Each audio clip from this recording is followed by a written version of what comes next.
Sorry about that, everyone. I forgot to change my stream info, and it was a little, yeah. Anyway, I see I got a follower. Thank you. I think it was Pip and Dip. Is that how you pronounce it? Thank you so much for the follow. I appreciate it. Let's see. So, today we're playing Katawa Shoujo. Requested game by one of my friends because yeah, he really wanted me to play it. So yes, I just started. Thank you so much for hopping on. I really appreciate it. Um, is my voice and everything sounding alright? Yeah. But thank you. I just gotta set up a few things real fast. Okay. Yeah, yeah, 7 p.m. I started a little bit late, but yeah. Let's see. Give me just a few moments. Oops. Hold on.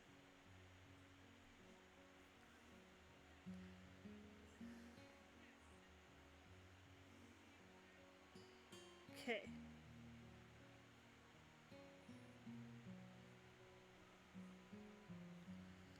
So this is gonna be a lot of reading on my end, so prepare.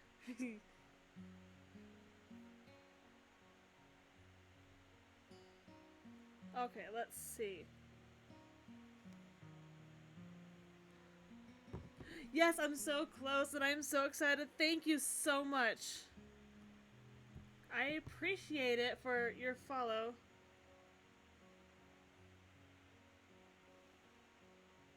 Hello, thank you for hopping on. So, this Roman Viking is the person, the guy who really wanted me to play this, so yes. Let's get started. Playtime. So we're at the pseudo tea cozy. So, okay. Yes. For a second, she visibly. Well, let's get started now. For a second, she visibly attempts to engrave the name on her mind so she won't forget. You're gonna get coffee? Isn't it like 6 o'clock there? Anyway, Yuko often arranges to import foreign books in Braille for me. Would you like to tell us a little something about the library? Lily's innocent suggestion. You're crazy! Oh my gosh. I will drink it at like 3 p.m. but not any later because I'm not crazy. Lily's innocent suggestion is met with an expression of abject terror. Ah, please, Lily, I can't. I don't know what he could be interested in. That is too much responsibility. How it's any responsibility at all, I don't get. But her objection is so sincere, I don't doubt for a second that she would rather disembowel herself on the spot than tell me where the light novels are. But, so there are a lot of books in Braille here? I attempt to save the day by asking the first thing that pops into my head. It seems to work at least partially, as Yuko seems to not exactly relax, but at least look slightly less tense. Well, I think about a third or fourth of Yamaku's library is either in Braille or audio. Makes sense, given all the blind students that be here. If it's only that, how can this library be so big in the first place? Well, we get a lot of new books regularly because the library is adequately endowed. That's probably why. They spend more on the new books than on my salary, and then I have to organize and shelve all of them. That's so sad. It's so troublesome and they weigh so much. I wish I could just quit this job. A very awkward silence follows this revelation of too much information.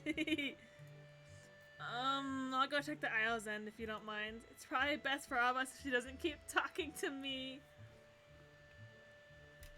Okay. Very well. Meanwhile, Yuko, I would have those books if it's alright with you. Okay, so we're reading. My first impression was right. The library is surprisingly big. Ambling down the narrow aisles, I study the spines of the books in random order, occasionally sliding one out to read the blurb, taking it with me if it looks good. In a few moments I have respectable stacks of books in my arms. I guess I'll never be stuck for a choice in here.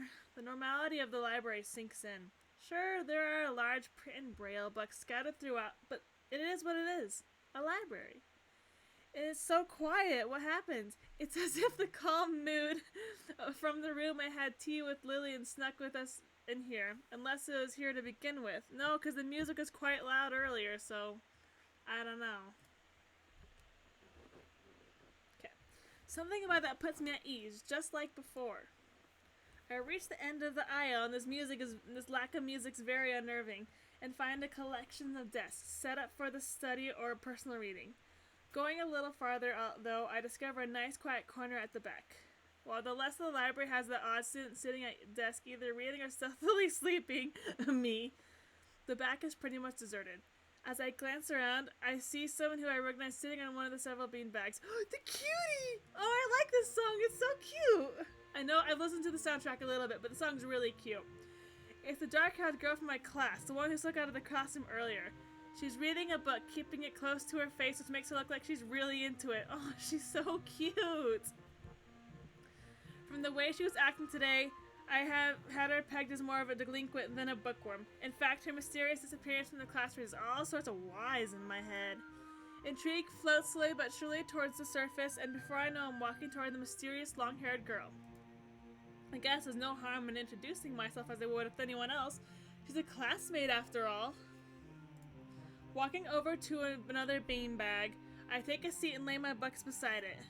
The girl starts looking scaredly up at me from underneath her fringe. This is the first time I've seen her this close before. Underneath her long, dense bangs, I can see that part of her face, at least a third of it, not half, is pretty badly scarred. Poor baby. Oh, poor baby girl. My eyes are immediately drawn to the scar, subconsciously peeking past her hair until they meet her own eyes.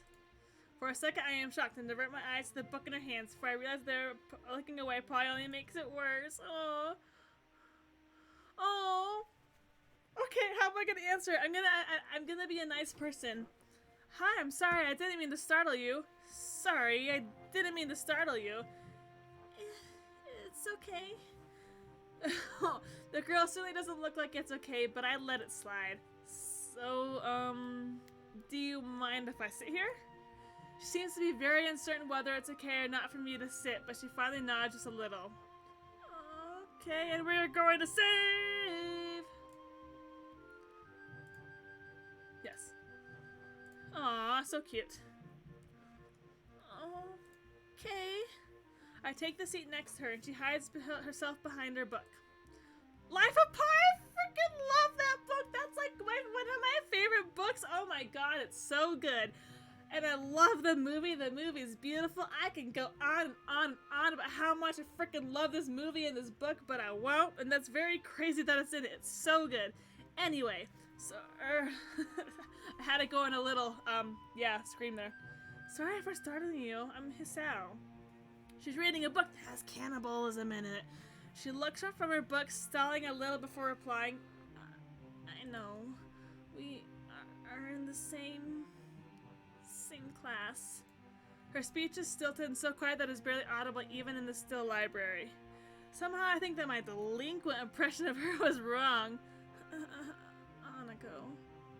I'm Hanako. She's so cute. I love her. I resist to say that's a nice name just to have something to say, but really it's the only thing that I can think of. I feel like an idiot. Everyone here must be used to being different to each other, and here I am being a bother and fuss about that kind of thing. Don't let me interrupt your reading.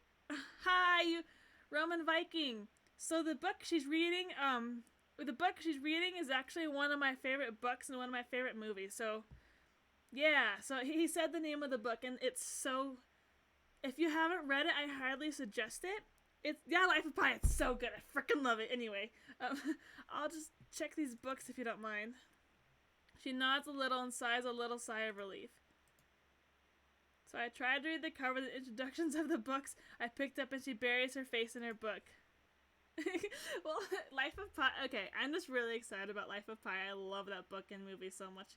The movie is so beautiful. Oh my god, like the effects are amazing. Uncomfortable silence consumes us. My sighs still wander to her direction. I sneak peeks at her flowing hair and the scars it's hiding. After a while, she's doing the same. I pretend to be immersed in Life of Pi, but it's so good. Her gaze is not inquisitive at all, though. It darts around like a scared rabbit. Oh, when our gators finally meet, the chain reaction is unstoppable. Oh, she's so cute. Look at how beautiful she is. She stands up forcefully from the beanbag and takes a deep breath. I... Yes, you're like, I know who you're talking about. I gotta go do something.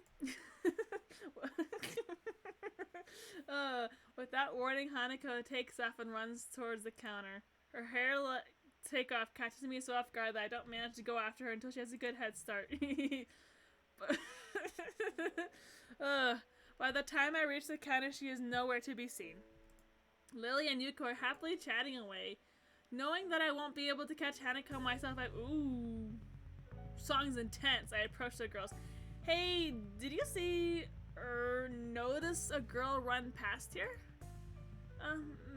Maybe. What did she look like? Long, dark hair, kinda shy. She had, some, well, scars on her face. Hold on. Oh my god, I'm struggling. It's like a remix of the main song. Okay, let's check. You are so good at this, Roman Viking. Nice. Aw. You got it. You wouldn't be talking about Hanako, would you?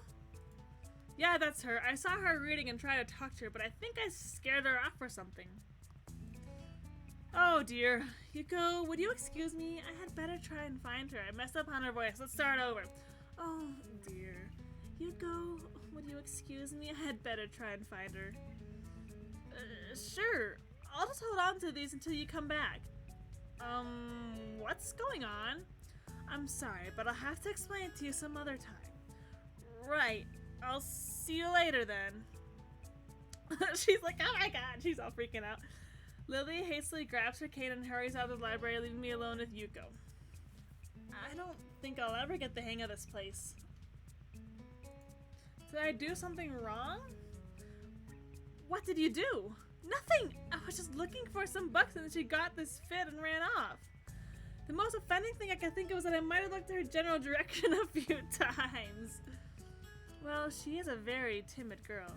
You have to be very careful around her. She can be very jumpy, I think, and she's not accustomed to talking with other people. Isn't that a bit strange? I wonder... It's just how she is, I think. Yuko doesn't sound all that convincing. Then again, maybe this is just the norm around here. Everyone has their own problems or else they wouldn't be here. But how should I deal with these people? Forcing myself to act overly casually only makes me feel phony. Like I was supposed to...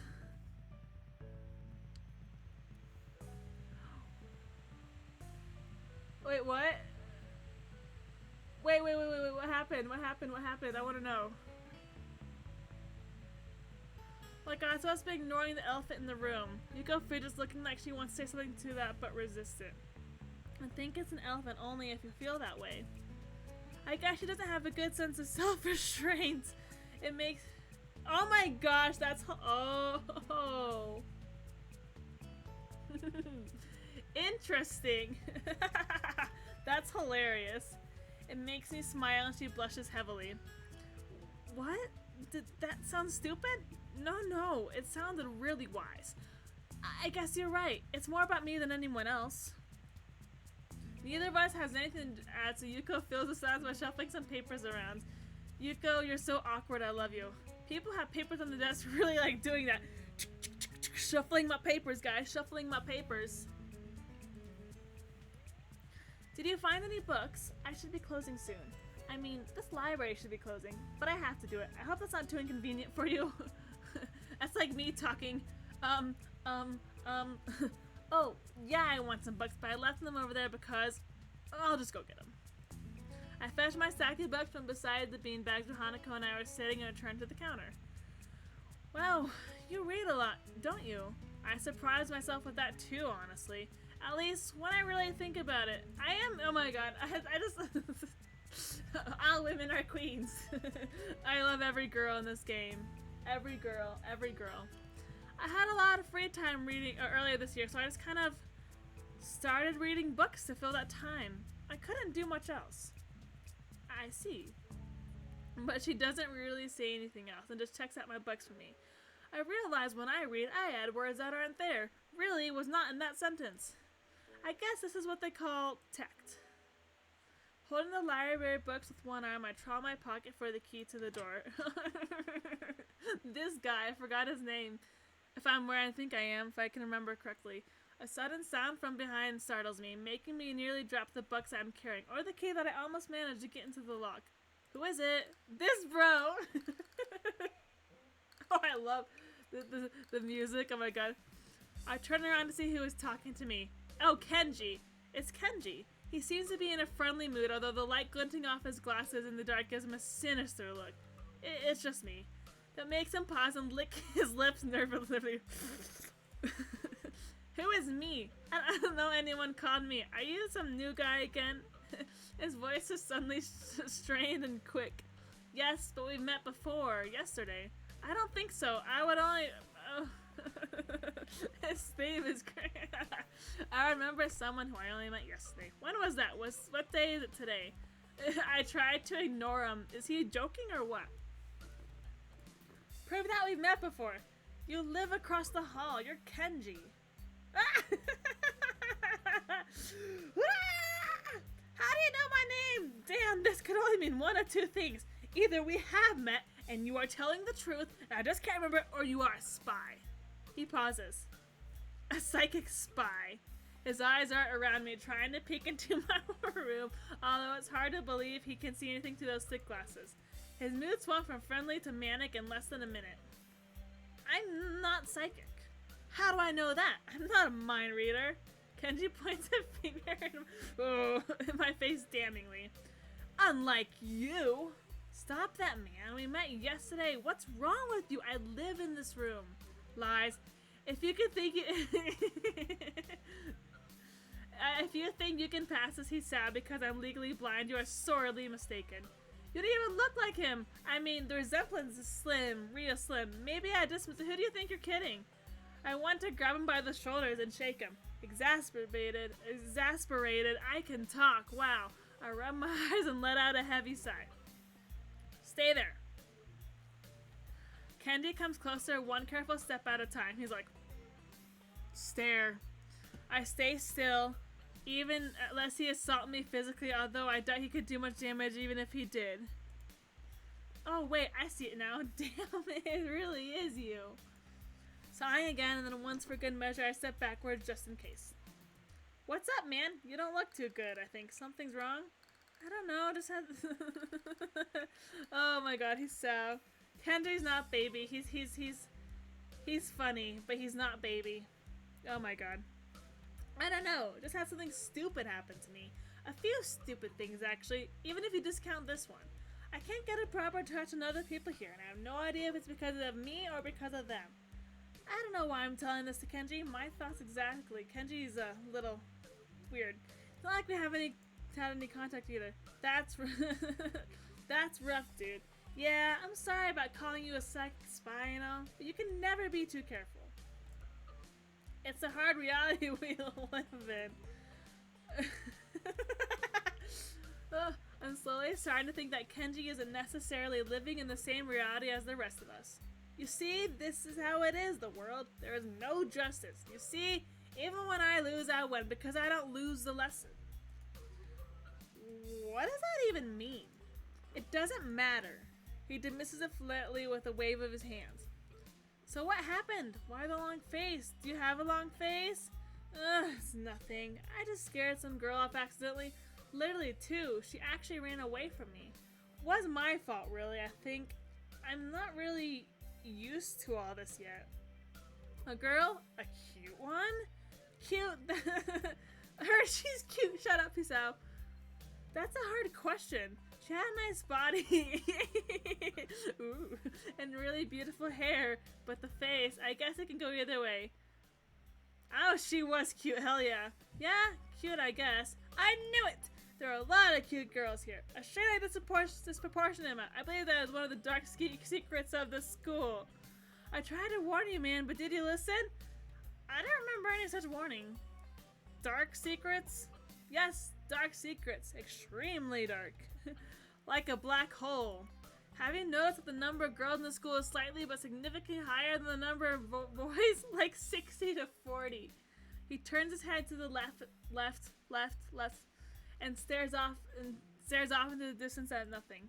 Why is it like this? I mean, to the untrained eye, it doesn't appear to be that bad, but that is a full 20%. One would think that a school with such a huge pool of women would be a man's dream, but no. What I'm about to tell you can blow your mind. Are you ready? I don't know where this is going, but I think I won't be missing much by cutting out now. No, I am not ready. I only get as far as turning the doorknob before Kenji starts talking again, showing that he doesn't really care if my mind is blown or not. Oh, this guy is a weirdo! I can tell this is made by 4chan now. I believe that the school is a battleground. The site of a feminist infiltration? What? The disparity in the number of men to women is a clear sign of how far they've come. In case this Cold War turns hot, they will have superiority in numbers?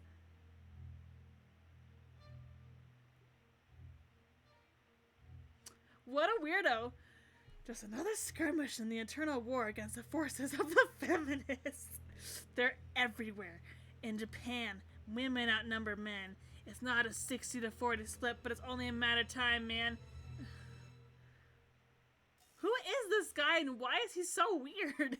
Even in America, women are the majority by a hair. They're building up their numbers. In the past, the buildup of a military has always been the clear sign of imminent war. Japan is the first. The music. This is so weird.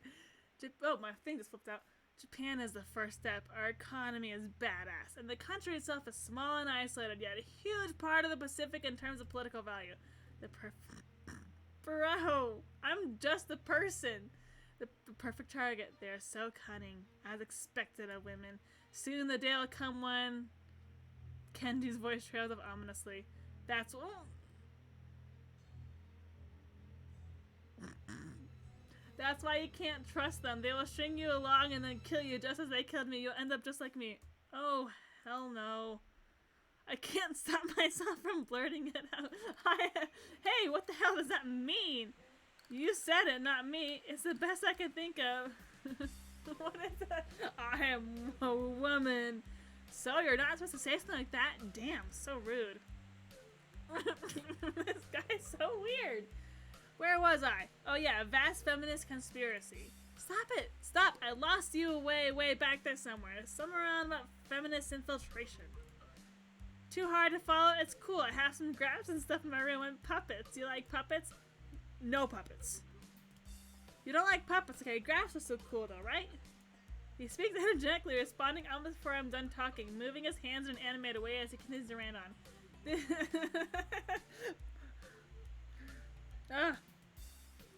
This is too strange. I had him pegged as relatively normal. It's clear that I was wrong. Something on your mind, dude? Just think about what it's like to be the last sane man in an insane world.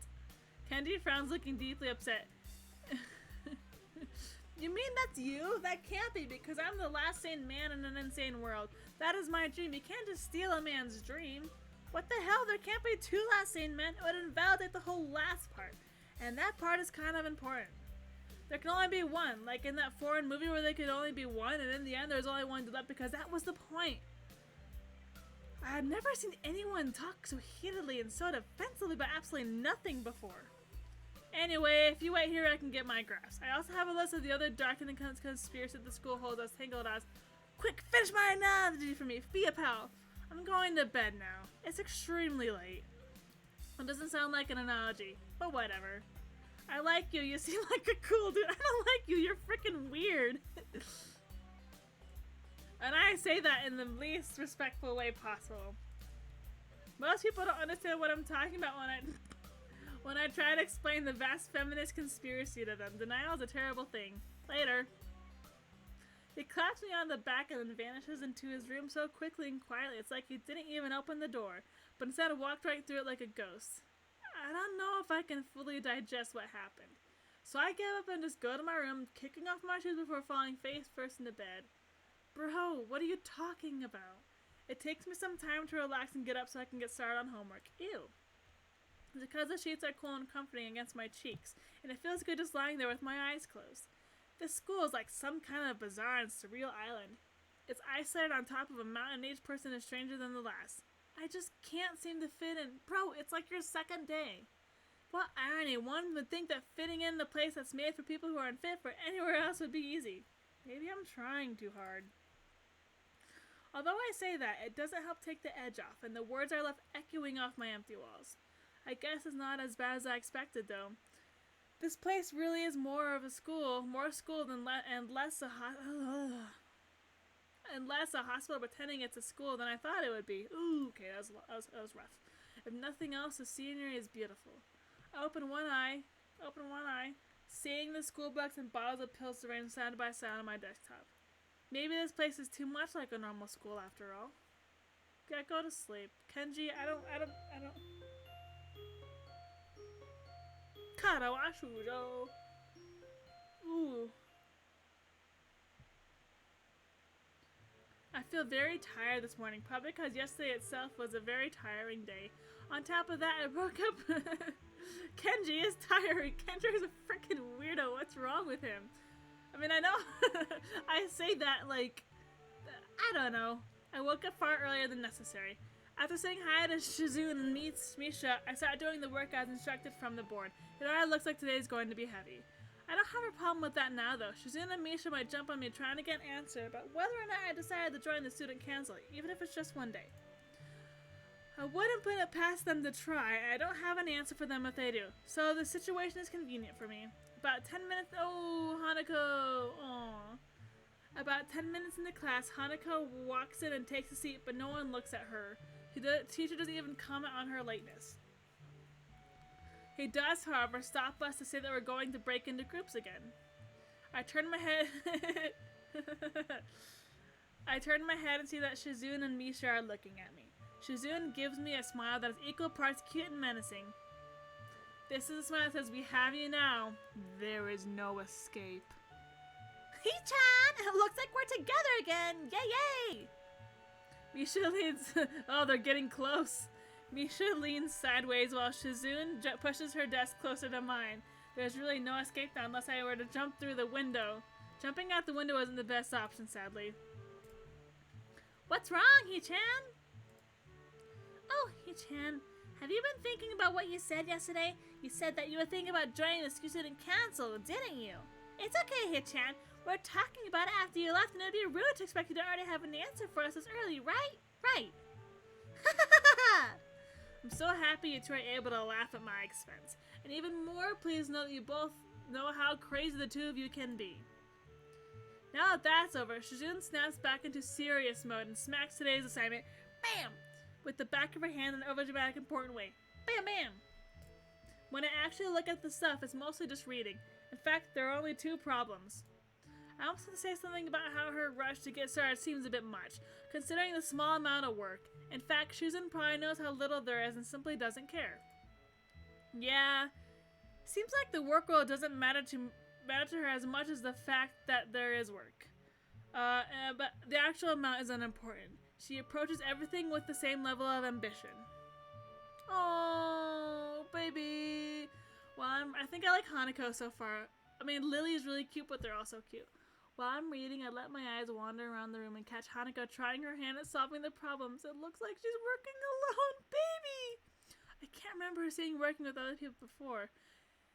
Thinking back to how shy she is, it's understandable. Hey, that girl over there. Huh? Who, Hee-chan? Her. Hanako. Over there. Yeah, I know you like Kira, but she's not... As far as what you've told me, she's not like an actual, root. Over there, does she always work alone? I think so, Hee-chan. Mitty, baby! Sorry, my cat came up. I think so, Hee-chan. Do you feel sorry for her because she's alone? I was just thinking that maybe she could work with us or something. No, I don't think that would be a good idea, Hee-chan. Gosh, rip. Why not? Hee-chan wouldn't get along with her. Why? Misha shuffles around the question, letting out a laugh that sounds very strange. But it's nervous, but still has that lifting up and down quality present in everything she says. Just because, He-chan. Oh, by now, Shizune has noticed our conversation, and it makes me realize again how Misha has been sounding everything she has been saying this whole time. What, Shu-chan? The friend of my enemy is my enemy? That sounds so harsh. I'm not going to say that. You said it anyway. I know, He-chan. It's fine if you overhear. I wonder if this is Misha's way of keeping things fair, since without her I wouldn't be able to understand a thing, Shizune is saying, and vice versa. Is that also why she signs all the time, so it's never a conversation Shizune will be left out of? Aww. Anyway, we should start on the problems now, Hichan. What do you have against Hanako? What did Hanako do to you? God. We finished with... Okay, I have to dance while this music is so good. We finished with time to spare, and I decided to ask if there are any tidbits in the cafeteria, as frankly the food so far has been subpar. They sent Shizune and Misha arguing amongst themselves about their favorite restaurants. All of them are downtown, so I don't think we have time to go all the way out there. And what about the bill? Are they arguing just for the fun of it? Maybe. They seem so distracted by it that they don't even notice the start of the actual lunch break. I look over my shoulder towards the back of the classroom. She seems to be studying her notes from the previous class. It's an odd sight. Everyone else in the class is busying themselves with the lunch break. My poor child. So socializing, gossiping, rearranging desks. The ones with actual box lunches mixed in and chatting like everyone else, only interrupted by short bouts of eating. But when I watch Hanako, it feels that I'm the only one who can see her, almost as if she was invisible, sort of hiding in plain sight. Is she being bullied? Is she isolating herself from the rest of the class on her own accord? Oh, I see her look over her shoulder towards the classroom's rear door. It's like that anime Another. If you acknowledge her presence, the curse will happen. Come to think of it, she hasn't turned a page since I started watching her. I guess she's waiting for someone? What to do? Guys, what do I do? What do I do? What do I do? What do I do? Come on. I don't know what to do. I can't make my own decisions. Okay. I don't know what to do. Roman Viking, give me some insight. Choose what to do. What do? I don't want to... I feel bad for her, but I don't want Shizune to hate me, because... I don't know what to do. Okay, fine. You don't know. Well... Okay, go talk to her. See how this goes. I still feel bad for making her run away yesterday, so I better say something. Hey there, Hanako. Isao? Well, at least she remembers my name. Hey, I just wanted to apologize for yesterday. I didn't mean to startle you or anything. I'm just new here and thought I should get to know my classmates. Oh, baby, she looks happy. She's like, oh, it's like a small smile I can see. As Hanako looks up at me, I notice her scarring once more. It's a little bewildering that you can barely notice it from across the room, but it's so noticeable from close up. That's okay. It was my fault. No, there wasn't anyone's fault. It just kind of happens. So are you waiting for someone? I saw you looking at the door before. Yes, Lily. Oh, you mean Lily, the blind girl? Hanako only nods in response, and I can't help but wonder if defining people through their disabilities is the faux pas of the worst kind or the normal here. I guess that explains why Willie took off after her yesterday. She seems like a nice girl. Are you two friends? Yes. As if hoping for Lily to appear, she checks over her shoulder again. I think I'm making her nervous again. I hope I'm not disturbing you right now. No, that's not it. It's just easier if Lily doesn't come here. Oh, because it's hard to get around the classroom? Not really.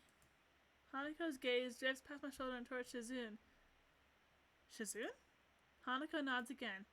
What about her? Don't they get along? Hanako shakes her head. Clearly this is something she doesn't want to talk about. What? It does make a strange sort of sense, Shizune and Lily not getting along so well. Communication between the two would be all but impossible. It's hard enough to talking to Shizune to Misha, even though you can see whose hands are talking. Hanako is so focused on Shizune that I am the first to notice Lily at the door. Oh, she's here now. Hanako spins around to confirm this.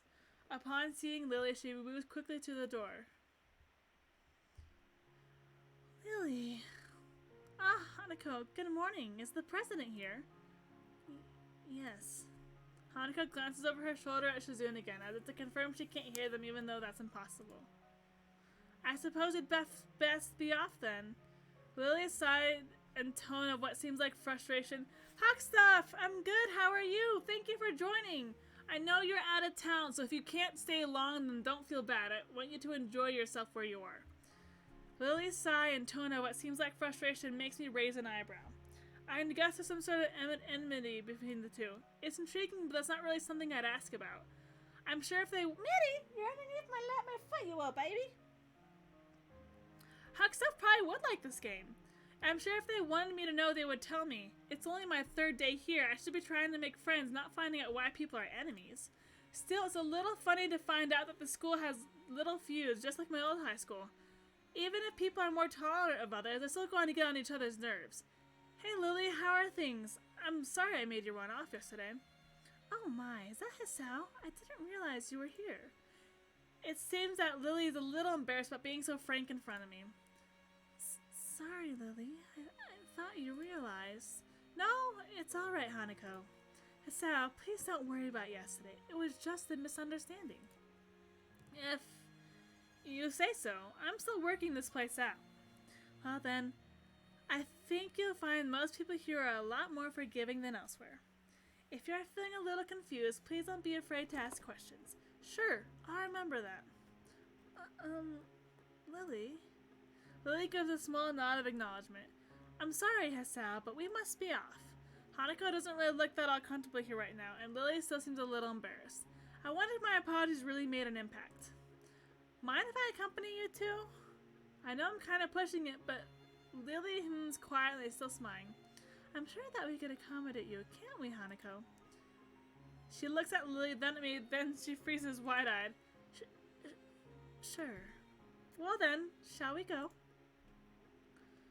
I'm sure Lily wouldn't do this so easily if she saw how scared Hanako looks, but it can't be helped now. Declining after the deal is sealed would only cause confusion and problems. Oh, that painting! So we leave, all three together. Lily walks beside the wall, letting her cane gently tapped against it every now and then. Hanako comes along right beside her, so close that she is practically half hugging her as they go. Although it must make her walking that much harder, Lily takes it in stride. As they turn around— ooh. What? As they turn around the corner of the hallway, something hits me in the chest with the force of a steam train. Hanako shrieks a little, my vision briefly goes back. Ouch. Who are you? You are cute! Opening my eyes, I see a pair of saucer-like green eyes looking up at me. Oh, I love her! They belong to the perpetrator, a short girl who bumped into me and has now fallen down on the hallway floor. She wears a PE uniform and a very worried frown. The former strikes me as a rather strange thing to have on during a lunch break.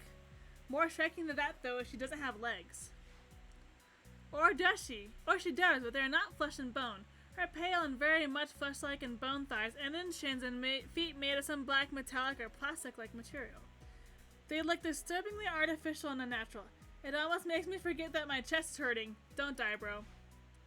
The girl winces a little, rubs her nose, and jumps up. Oh my god, I love you. Hey man, are you alright? I'm sorry about that, really. I wasn't looking where I was going, and you just came out of nowhere. Sorry. She's looking really apologetic in the hurt puppy way of looking apologetic. I quickly forget about being angry or anything since hurt puppies are on my weak spot. It's okay. Don't worry about it. Ouch. Oh, he's gonna die! I say that with a stinging pain growing in my chest. I know that this is about the biggest possible danger for my condition. Don't ever exert yourself. Don't forget your medication. And most of all, don't get hit in the chest. Oof! I try to rub my solar plexus to chase the pain away, holding my breath in an attempt to hear my heartbeat. I gotta say before I die.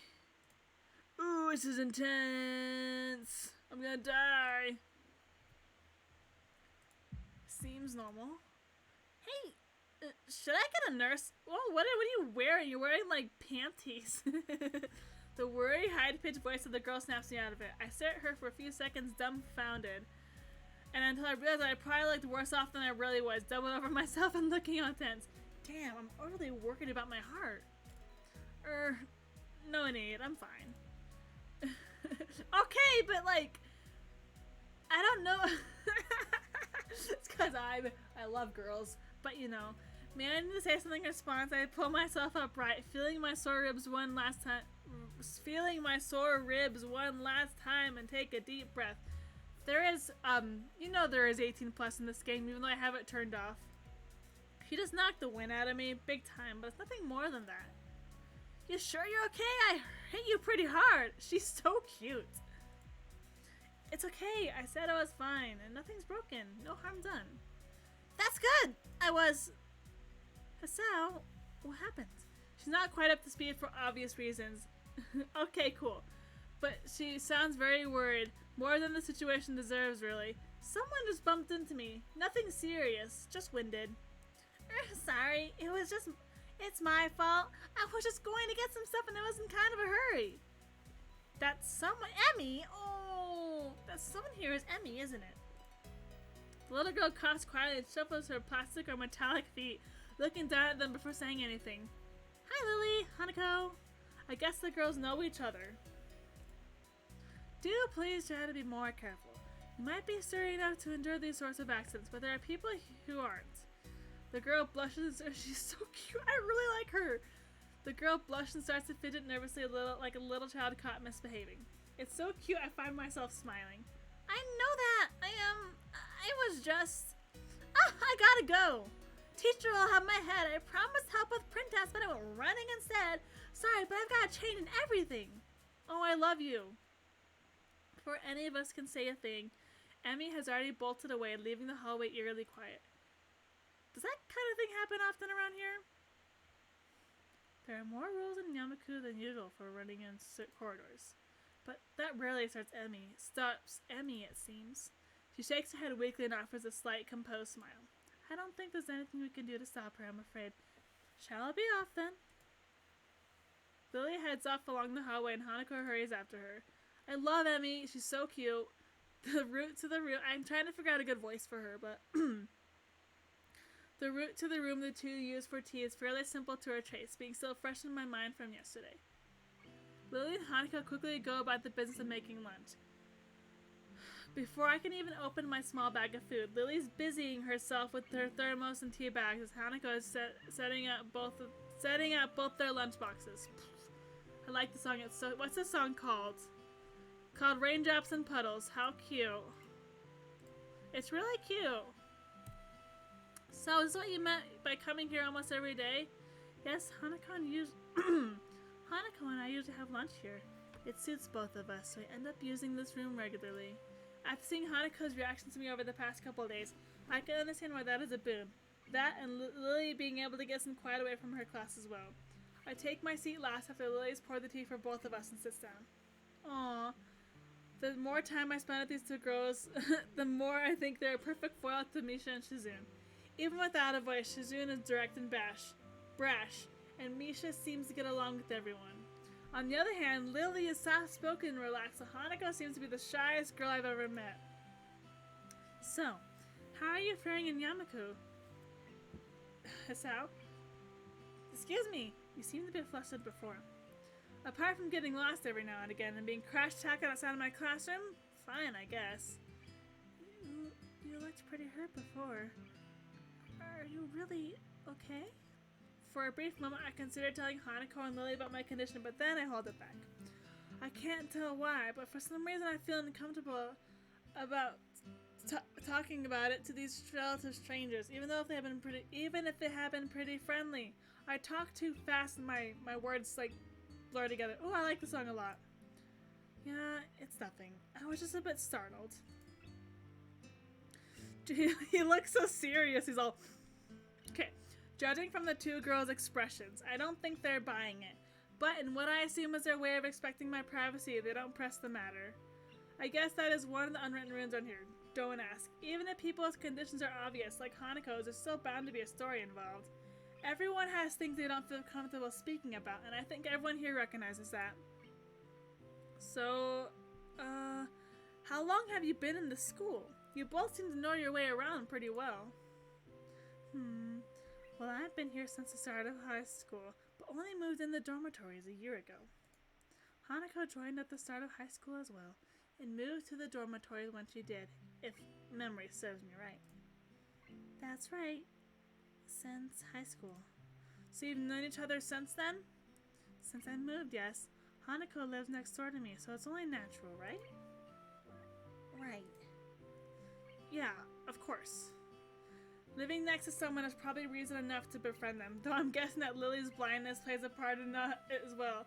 I don't know, Kenji's really weird, so I don't know if I could be friends with him, especially if he's like, ooh, women.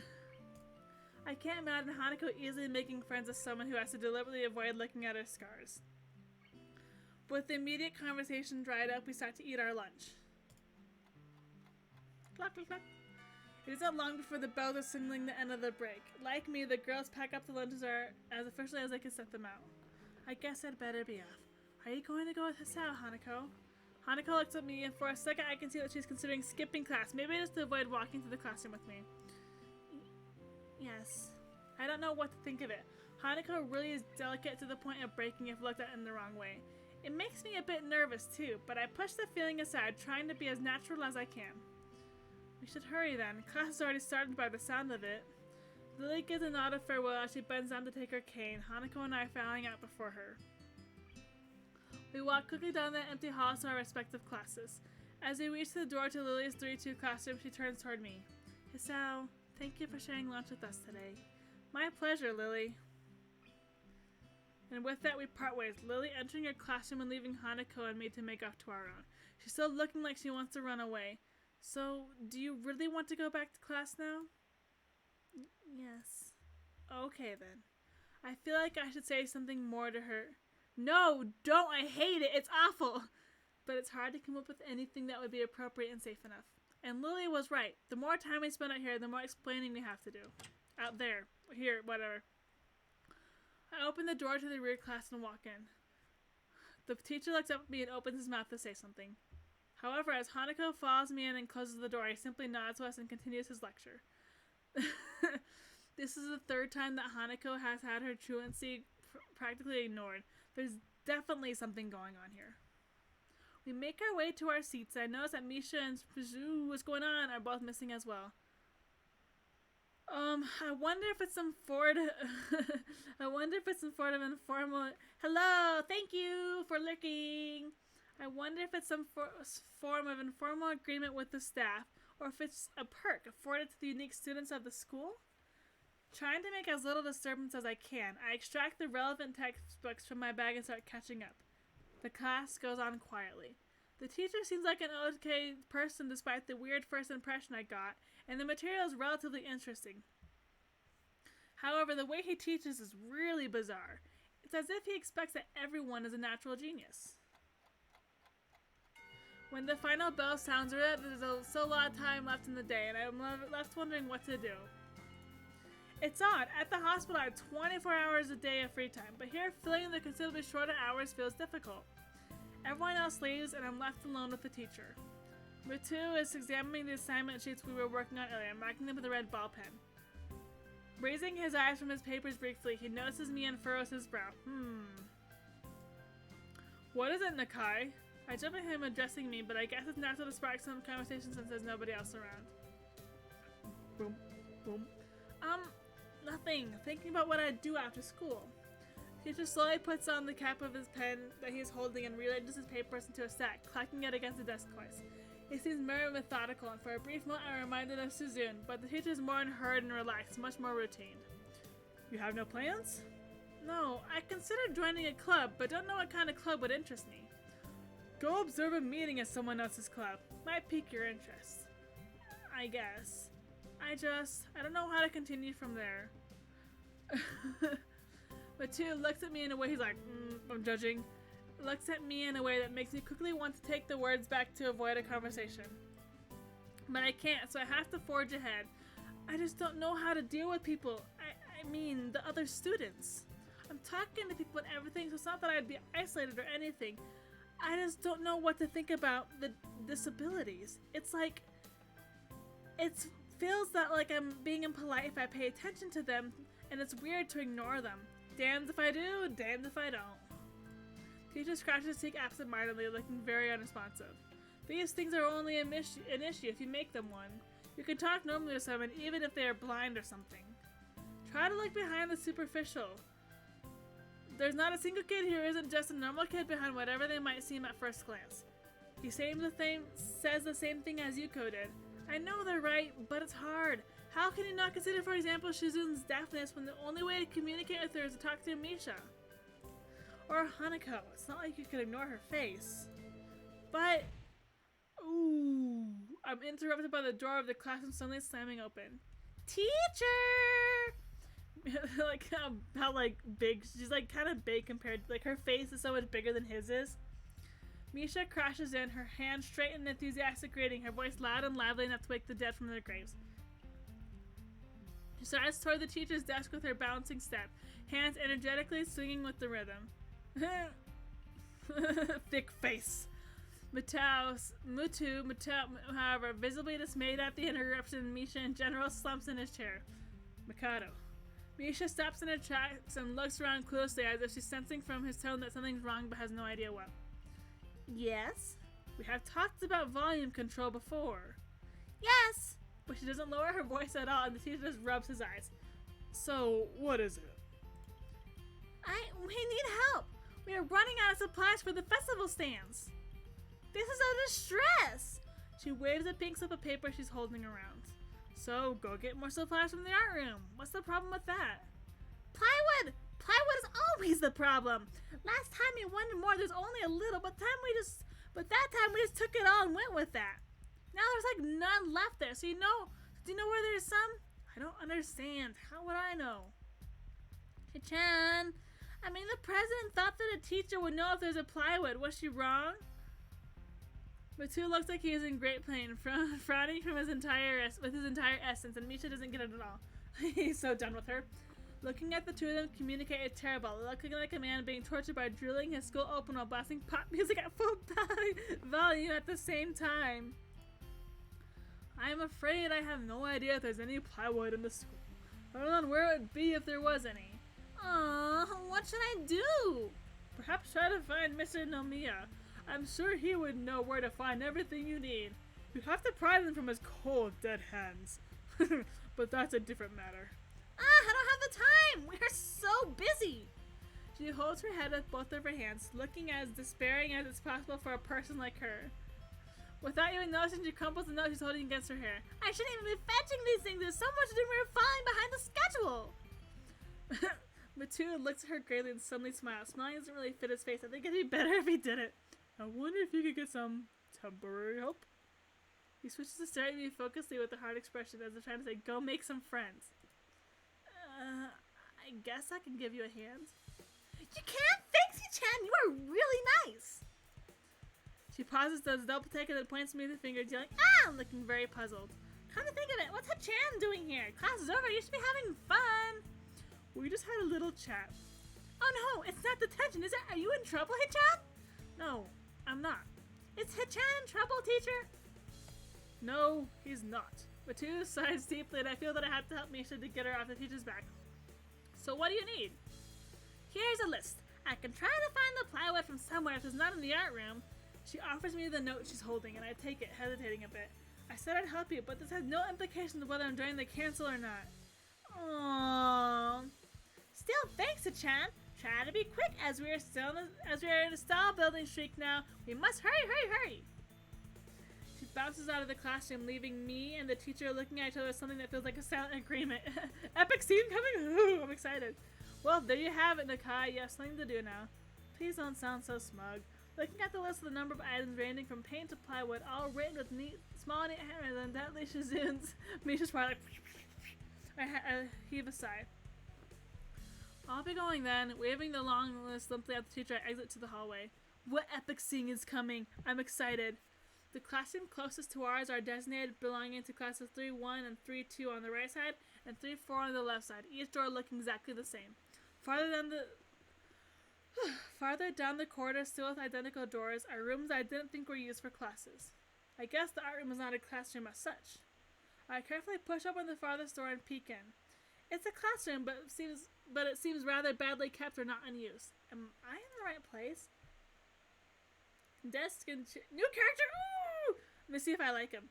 Desk and chairs. I probably will. Desk and chairs are all around the room. A thin layer of dust settled on them. There are some easels in the corner, so at least it looks like the right place. The room is flushed in sunlight from the big windows, with shadows creeping all over the desks. Specks of dust are dancing in the stagnant air, making the beams of light almost visible. Jokingly, I call into the empty room. Anybody? Something catches my eye, and I stop mid-sentence. Who are you? Oh, oh, she's cute. Oh, sitting on a desk is a short-haired girl, curiously wearing a boy's uniform, with a fork between her toes, a morsel of food stuck on firmly on the end. The odd way of dining seems to be caused by her apparent lack of hands, but her presence here is what takes me back even more. How did I miss her before? She's sitting in a corner very still, and I somehow still took her as part of the furnishing of a statue at first glance. I'm not being too observant today as a whole. The girl seems to be frozen in place, staring at me with a huge eyes like a rabbit in headlights. She's like, She's staring at me, her mouth wide open, ready to accept the fork. I'm staring at her, my mouth wide open, suddenly remembering I didn't finish my sentence and trying to think if I should. The weird stalemate keeps us both stunned in silence. I punctuate only by the wall clock ticking rhythmically. Hello! The girl stuffs the fork full in her mouth, and she is now staring at me unexpectedly while chewing. This is a bit awkward. Hello. I was told to pick up some supplies from here. For some festival stalls, I think. I didn't think there would be someone here. There isn't. That's why I came here too. Strange girl. She picks up another forkful. Doesn't that mean you're here then? She raises her eyebrows as if she was suspecting my observation was false. You are pretty observant. I guess it does. But who are you? This girl is pretty straightforward, isn't she? I'm Nakai, Asana Kai. I just transferred in on Monday. I'm Rin. Tezuka Rin. Rin Tezuka. I won't shake hands with you. But at least we know who we are now. That's very nice. Oh, deadpan? Her deadpan manner of talking makes it hard to determine whether she's joking about shaking hands or not. It kind of bothers me. Joking about these matters doesn't feel appropriate at all. While I'm trying to figure out what's appropriate, whether this girl is, she seems to have lost interest in me and now gazing yearningly back at her food. Can I continue my lunch? If you don't mind me, I won't mind you. If you need to get your stuff, your supplies are in the back. Go right ahead, but lunch? School's already over for the day. What word would he use then? There's no word for a meal you eat after lunch, but before dinner, right? It bothers me very much too, but I don't really know what I should say. I don't think you're supposed to eat a meal between lunch and dinner to begin with. But I'm hungry now, my delicious boxed lunch would go to waste otherwise. I have curry. It's very delicious. Yum! With much decisiveness, Rin once again picks up the fork between her toes and with at least as much impoliteness, she points it straight at me. So, Nakai, what brings you to this place? Like I said, I was told to look for these things. No, the school! From outside, you look fine. Is your problem inside? Oh, I come to a full stop, opening my mouth but not getting a word out. I can guess. I'm good at guessing. Better than most people. Let me save. Okay.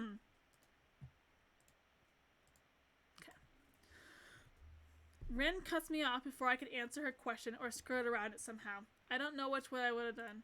I froze in front of this issue again. Maybe I haven't even told anyone here about my condition, or maybe it's only because it hasn't really come up. I do get the feeling that not making issues of this is part of the school code here, as the teacher said. I wonder if the people here could relate? Probably not any better than a normal person could. I can't relate to Shizune's circumstances or Lily's either. Naturally, while I go through this in my head, Randa keeps considering what my condition could be with an overtly contemplative look on her face. She puts her fork between her lips and leans back, looking at the ceiling as if the answer was written up there. A beam of light illuminates her face from the window side, creating a massive dark shadow on the other side. I don't think it's anything in your head. It's something in your gut to be boringly ordinary, like this lunch of mine, and less delicious. The Problem must be in your pants! Oh, this messed up Sherlock Holmes kind of statement and the sheer lack of tact that was delivered is what catches me completely off guard. I think I must have reeled back even physically as Rin's eyes widened in revelation and astonishment. So I was right, there's something wrong with your tackle, isn't there? Still partially in shock but recognizing the need to reply something, I spit out the first thing I could think of. No, nothing like that. I have a heart problem, arrhythmia. I said it, more like blurted it out, but I said it. The girl in front of me purses her lipstick on and glares at me, looking very disappointed. How boring. Trouble in the pants would have been much more scandalous. What's up this reaction? I'm sorry to let you down. I forgive you. Just I collect people and a person with you, you know, that kind of problem would have been really great. You collect people? Collect people? People with different problems. Oh, so you just like go around asking people what's wrong with them? Pretty much. I see. With little to say, Rin resumes her lunch and the conversation dies away, but I kept thinking about what she said. It's the first time I told anyone else about my condition. All the other people here have either known about it already or heard about it from someone else. Or didn't even know about it like every other sitting here so far. Should I have told it as a natural part of introductions? Is it expected of me? Hi, I'm Hisao. I have a very serious heart condition. Is that how I'm supposed to go around introducing myself from now on? Hold on. Oops. Struggling. As if our disability would have defined us. What a disgusting thought. Or maybe the Suzuka girl has a natural interest in such things.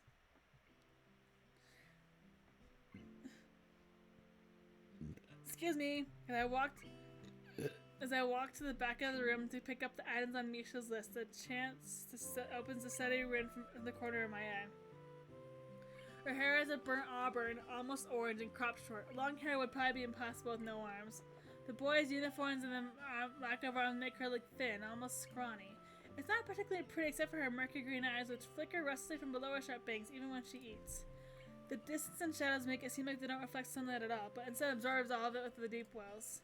She moves her feet almost deftly as a person would use her arms. However, I can see the sight could discomfort people, especially while eating. It makes me feel a bit uncomfortable at least. I hesitate to think about the word unnatural, but it's too late now, isn't it? I keep searching the cabin and shelves for Misha's things, but after enough time passes, the sounds grow too uncomfortable. So I try to force some conversation out of the strange girl. So, do you always eat alone and this late, or do you get the occasional visitor? Visitors? Maybe you are my first occasional visitor, but I don't always eat alone either. Sometimes I eat with a certain person on the roof if she's not horsing around.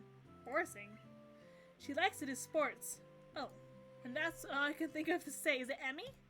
Both of us fall silent again as Rin forks the last bits of her meal to her mouth. I look down at my haul and double check it with Misha's list. It seems I have everything except plywood. So I think I have all the things now. That's very nice for you. Don't feel obliged to stay. I was about to take a nap anyway. You need to do whatever you're going to do with that stuff anyway, right? Or perhaps you like to watch girls sleeping? What's up with her? I'm not sure what to make of this, but Rin looks serious. Even if I did, I think I have to get going. I'll catch you around, Tezuka. You can call me Rin. I feel that our relationship at this point is enough to warrant this much. I was already trying to make my exit, but she draws me back in. Fine, then I'm Hisao. Then you are. Rin looks me hard in the eyes with that intimidating feeling you get when someone says that you wasn't there. It's like she's actually not looking at me at all. She blinks a couple of times and I can't figure out why a pause like this just popped between us out of nowhere. See you later, Hisao. This is something like a tiny smile there in her face, maybe. The music ended perfectly. Did you hear that? It was like the perfect ending. I quietly back out of the room as I shut the door in front of my... Oh, starting again. I whispered to myself, what an intriguing person.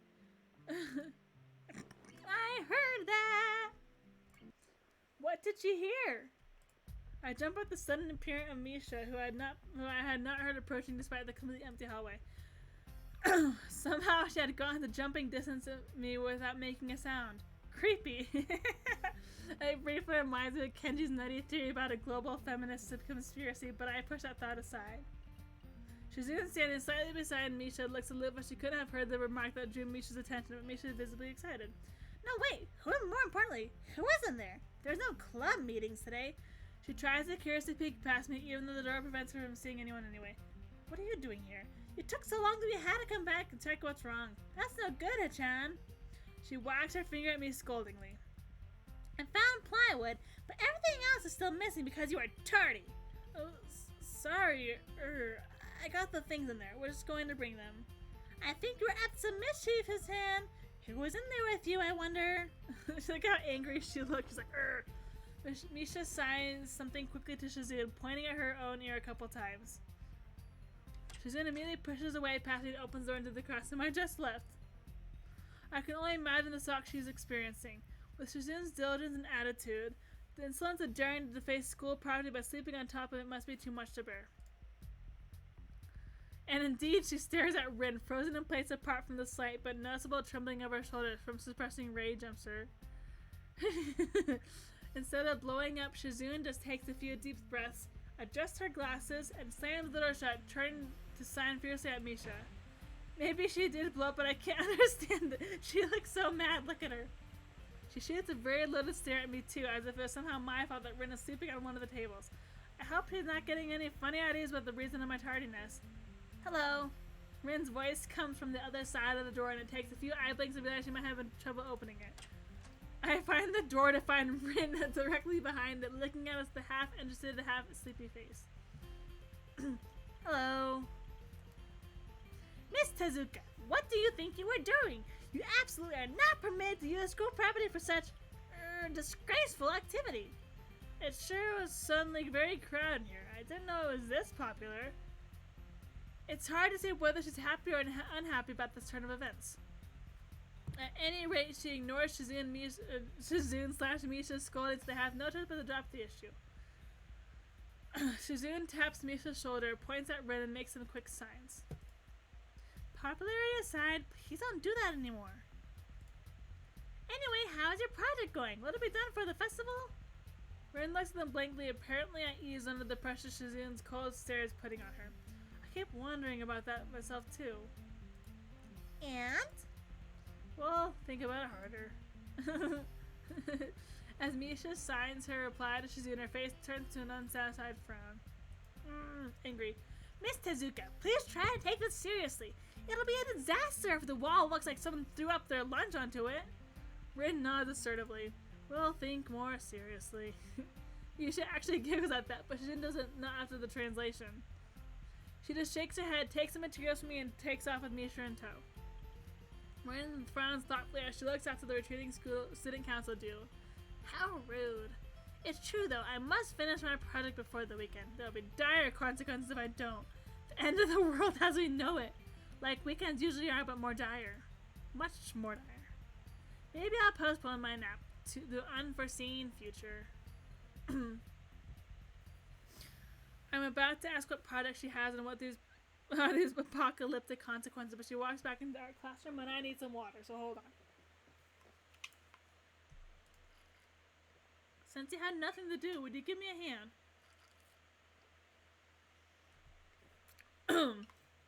This paint can doesn't fit into my bag, but I need it. She kicks lightly at a huge can of paint that's lying on the floor next to the table she was sitting and sleeping on, and lets out a dull clang. Being the gentleman I am, I naturally pick it up. Heavy. Yeah, sure. Where do you need to take it? Don't overexert yourself, bro. Away. And with that, she takes off to the hallway, me and the paint can following, since there's little choice for either of us. The hallway is quiet, and it's now Shizune and Misha gone, so we two leave towards the stairwell at the other end. Every 10 or 15 or 20 steps, I have to change the can from one hand to another because the thin handle cuts into my palm. At least it keeps my arms from trying too fast. Rin strolls on beside me with an uneven pace that I have trouble matching. Or maybe I am walking more because of the extra weight. It seems one of us is constantly walking too slow or too fast, and I can't figure out which. 2 flights of stairs below, trouble appears in the form of a head nurse and his fox-like grin. Oh, not this, bro. Ah, Mr. Nakai, what a happy coincidence. Tezuka too, of course. He nods courteously to Rin, who does not acknowledge him back, and then turns to me because obviously it's me who I had some business with. There is something I forgot. No! He looks angry. There's something I forgot to mention on Monday. And nod and wait it past. Because I can't even begin to guess what he forgot. The feeling of the handle delving deeper into my skin doesn't make me feel enthusiastic about this interruption either. Ooh. It's about your medications. Since you haven't been that long on your current medications, and maybe some unexpected side effects, which might require adjusting dosages even to into another kind of medication. So we will do a few tests regularly, but what I want is for you to keep an eye on everything in your condition that feels off, if you get what I mean. Nausea, headache, anything. And come see me if anything happens. Alright. So how are you? Everything fine? He's all, I give up and drop the can to the floor before answering him. Apparently this takes longer than my biceps can handle. I'm about to say something generic as an answer, but then I realize how often I've done that lately.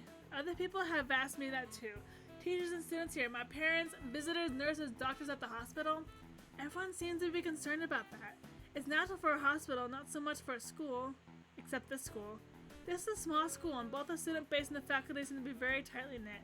At least that's the feeling I'm getting. And this is not the kind of school that gets transfer students too often. The thought sends shiver up my spine, but I give a generic answer anyway. That's great, and one other thing. My sources tell me that you've been neither the school track nor even the pool, so I'd like to know if you take it up exercising as I asked. Of course I haven't, but this way of inquiring gives me the feeling that I should have been running my ass off on the track since the very first day. You have people spying on me? Not as much. I just happen to know a few people, but that's not the issue, so don't try to slip out of it. Well, I was actually doing some improvised weightlifting as an exercise. I picked up and lifted the can up and down a few times like some sad imitation of a bodybuilder, even though it's weighing down my arms painfully.